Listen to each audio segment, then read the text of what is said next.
నీటి మనసు రచన డాక్టర్ నందిని సిద్ధారెడ్డి. రాయి విసిరిన చెరువు చెరువే, ఒకచోట పుట్టిన చెట్టు పుట్ట ఒకటి కావు.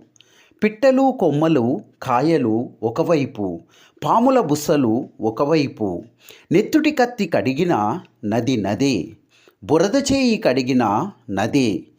ఒక క్షమ ఒక ప్రయాణం, కవి పుట్టువడి నది పుట్టువడి ఒకటే. భుజం మీద నీటి బిందెలు మోసిన అనుభవం విడిచిపెట్టది. వేల కోట్ల స్వప్నాలు ఊరించే నీటి ఊట నిన్ను ప్రేమించేనా. మబ్బుల్లో సుడి తిరుగుతుంటది, భూమి పొరల్లో ఒడి తిరుగుతుంటది.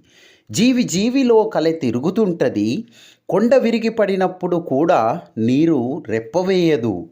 నీలోకి నాలోకి, ఇంట్లోకి చేన్లోకి ఇరాం లేకుండా ప్రవహిస్తుంది. జలం లేని కళ ఏది? జలం లేకనే కదా రైతు కళ తప్పింది. ఋతుకళలన్నీ జలమే. రాళ్ళు విసిరిన రంభను పంపిన తపోభంగం కాదు. స్వప్నించని కవిత్వం లేదు.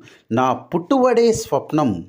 కరిగితే కవి, పారితే నది. కవిది నది అవతారం, నాకు రెండూ తెలుసు.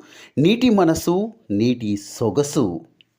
ఇలాంటి మంచి కవిత్వం అందించడానికే అక్షరక్షేత్రం వచ్చింది. Please do subscribe RS Aksharakshetram. మన కవిత్వం మన ఛానల్.